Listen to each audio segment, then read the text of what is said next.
Very good morning class. मेरा नाम प्राणु कौशिक है। आज मैं आपको माइक्रो प्रोसेसर 8085 के टाइमिंग डायग्राम को पढ़ाऊंगी। उससे पहले आप लोग 8085 माइक्रो प्रोसेसर का स्ट्रक्चर, उसका एवोल्यूशन, उसका पिन डायग्राम, उसका आर्किटेक्चर, इंस्ट्रक्शन साइकिल, ये सब आप पढ़ चुके हैं। तो मैं अब आपको timing diagram for micro processor 8085 के लिए पढ़ाने जा रही हूँ। जब भी हम लोग टाइमिंग डायग्राम की बात करते हैं तो उसमें हम लोग सबसे पहले हमारे माइंड में आना चाहिए मशीन साइकिल। टाइमिंग डायग्राम में जब भी मशीन साइकिल की बात होती है तो उसके अंदर 5 तरीके के ऑपरेशंस परफॉर्म किए जाते हैं, जिसमें कि पहला ऑपरेशन होता है ऑपकोड फेच ऑपरेशन, दूसरा होता है मेमोरी रीड ऑपरेशन, तीसरा होता है मेमोरी राइट ऑपरेशन, चौथा होता है इनपुट आउटपुट रीड ऑपरेशन, पांचवा होता है इनपुट आउटपुट राइट ऑपरेशन। जब भी हम लोग इन 5 ऑपरेशंस को ग्राफिकली एक्सप्रेस्ड करते हैं, उसके बाद जो हमारे पास फाइनली एक डायग्राम आता है ग्राफिकली, उसको हम लोग टाइमिंग डायग्राम कहते हैं। सो टाइमिंग डायग्राम को हम लोग एक्सप्लेन कर सकते हैं as a machine. So, timing diagram is defined as machine cycle in which some operations are performed like opcode fetch operations, memory read operations, memory write operations, input output read operations, and input output write operation. These operations are performed graphically.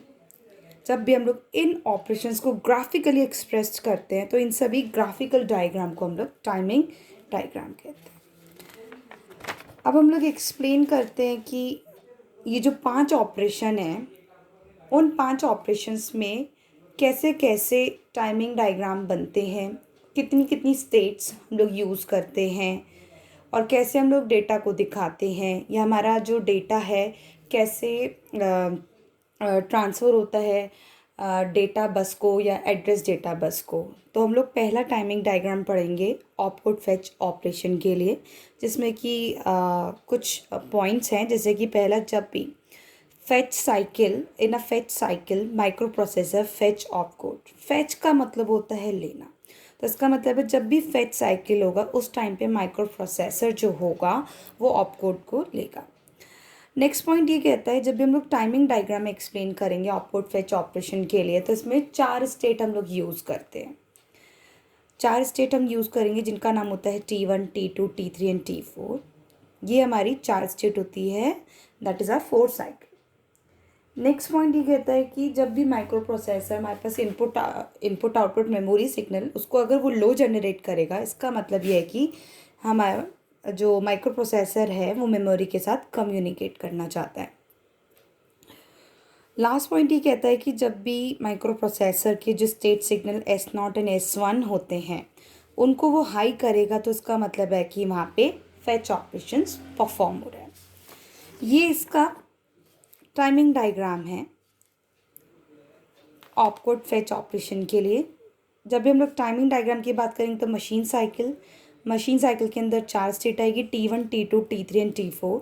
ये आपकी clock हो गई। ये बताया कि जब भी ये signal input output memory signal जब भी माइक्रो प्रोसेसर जनरेट करता है लो, इसका मतलब ये है कि उस टाइम पर हमारा माइक्रो प्रोसेसर जो है वो मेमोरी के साथ कम्युनिकेट करना चाहता है। ये हमारे पास स्टेट सिग्नल होते हैं S1 एंड S0। जब भी ये माइक्रो प्रोसेसर को हाई करेगा तो इसका मतलब ये है कि वहाँ पे ऑपरेशन फेच ऑपरेशन परफॉर्म हो रहा है। नेक्स्ट पॉइंट, अब हम लोग इसको डिटेल में पढ़ते हैं कि जो हमने टाइमिंग डायग्राम बनाया है ऑपकोड फेच ऑपरेशन के लिए, हर एक स्टेट में क्या क्या बता रहा है। तो जैसी फर्स्ट हमारी क्लॉक साइकिल होती है T1, उस टाइम पर माइक्रो प्रोसेसर सेंड करता है मेमोरी एड्रेस को वहाँ पर जहाँ पर आपका ऑपकोड प्रेजेंट होता है। नेक्स्ट पॉइंट ये कहता है हमारे पास 16 बिट का मेमोरी एड्रेस होता है, वो उसको 2 भागों में बांट लेता है। एक होता है 8 हायर बिट जो कि सेंड किया जाता है बाय यूजिंग एड्रेस बस, जिसकी रेंज होती है A8 टू A15, जो कि हमें टाइमिंग डायग्राम में अभी दिखेगी। दूसरा होता है 8 लो बिट जो कि सेंड करते हैं by using address data bus, जिसकी रेंज होती है AD0 टू AD7। ये आपने पढ़ा होगा जब हम लोग इसका पिन डायग्राम पढ़ रहे होंगे या आर्किटेक्चर, तब हमने 8085 में ये उस टाइम पर दिखाया था।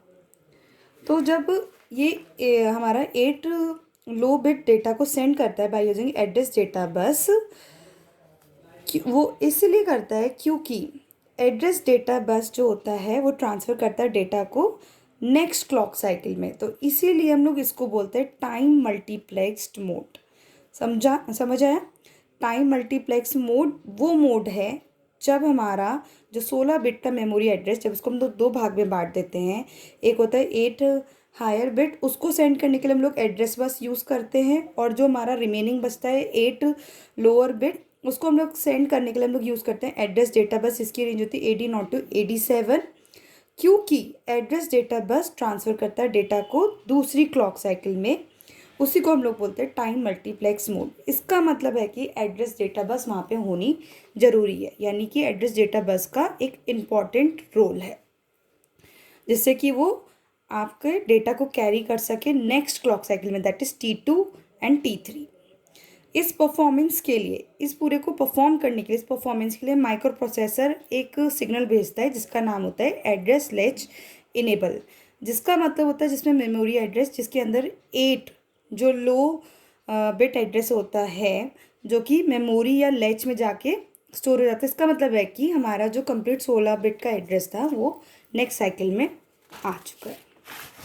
ये इसका टाइमिंग डायग्राम है जो बताया था। और अगर हम लोग इसको और डिटेल में देखें, अब हमारे पास नेक्स्ट साइकिल पहले थी T1 साइकिल के अंदर, अब है T2 साइकिल के अंदर। उस टाइम पर क्या होता है, जब भी एड्रेस डेटा बस है, क्योंकि T1 साइकिल से अब हमारे पास हमारा जो मेमोरी 16 बिट का मेमोरी एड्रेस था उसका दो भागों में बांटा था, एक 8 हायर बिट का था और एक लोअर बिट का था। उसको हमने उस जो 8 बिट लोअर बिट एड्रेस था उसको हम लोगों ने सेंड किया था by using address data bus.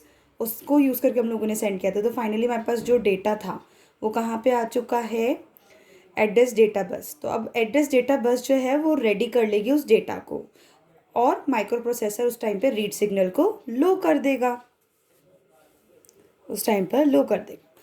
अब मेमोरी जो है वो ट्रांसफ़र करती है ऑप कोड को मेमोरी लोकेशन से to the data bus. Finally अब हमारे पास जो मेमोरी है वो ऑप कोड को ट्रांसफ़र कर देगी डेटा बस को। इसके बाद फिर नेक्स्ट होता है T3 साइकिल में, जब ऑप कोड इंस्ट्रक्शन है वो ट्रांसफ़र हो जाती है रजिस्टर में जब हमारे पास रीड सिग्नल हाई होता है। जब रीड सिग्नल हाई होगा तो इसका मतलब है कि ऑप कोड इंस्ट्रक्शन जो है वो रजिस्टर में आ गया है। और जैसे हमारे पास मेमोरी डिसेबल है तो उसके बाद वो क्या करता है, फेच साइकिल कंप्लीट हो जाती है T3 साइकिल में। उसके बाद लास्ट जो होता है कि T4 साइकिल में वो ऑप कोड को डिकोड कर देता है।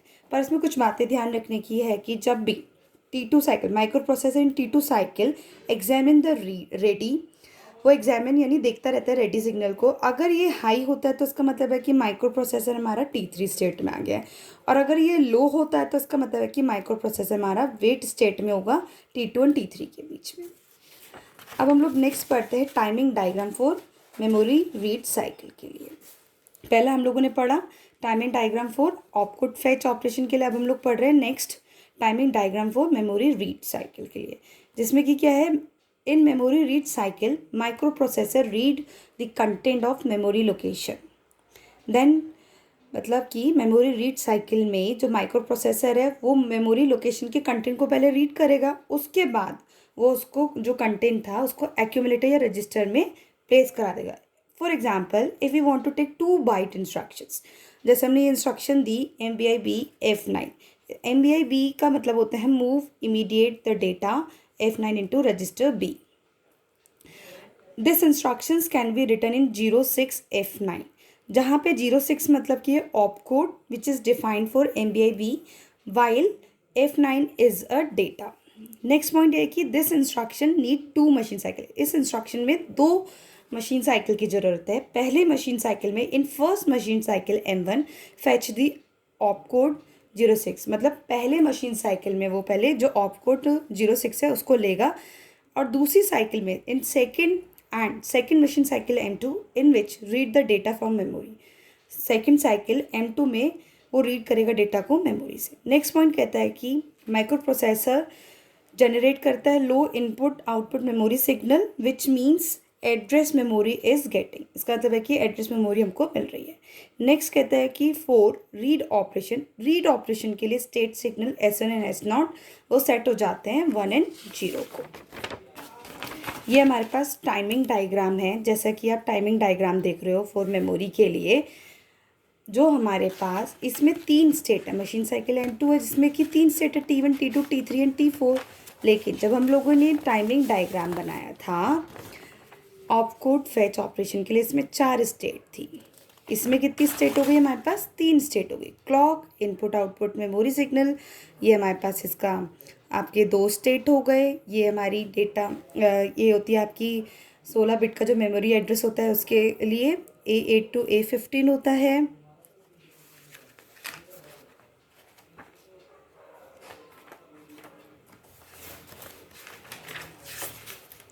उसके बाद हमारे पास ये ALE और रीड सिग्नल।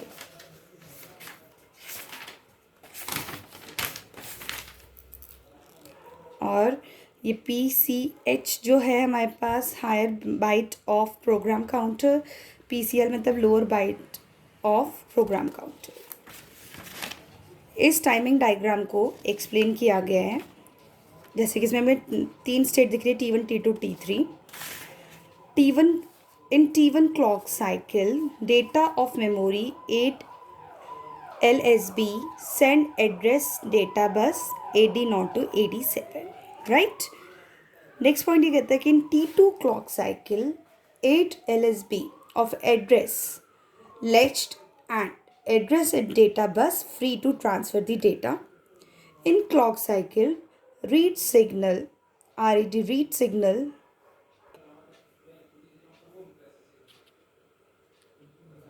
सेकेंड पॉइंट को फिर से एक्सप्लेन करते हैं। इन T2 clock cycle 8 LSB of address latched and address data bus free to transfer the data.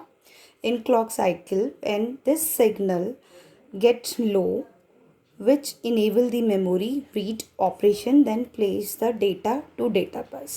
Next point ये है कि इन T3 क्लॉक साइकिल डेटा जो है हमारा वो एंटर कर जाता है CPU में। Data enter into CPU and read signal get high, which means memory that is disable the memory for MVI F9 instruction data stored in accumulator. Last point ये कहता है कि timing diagram for opcode fetch operations and memory read cycle both are same, but in this operation we use only 3 clock cycle. जैसे कि आपको diagram से दिखा था कि हम लोग सेकंड वाले में टाइमिंग डायग्राम फॉर मेमोरी के लिए हम लोग 3 स्टेट यूज़ करते हैं, जबकि हम लोग timing diagram for opcode fetch जो उसमें हम लोग 4 स्टेट यूज़ करते हैं। तो this is the basic difference. Thank you so much.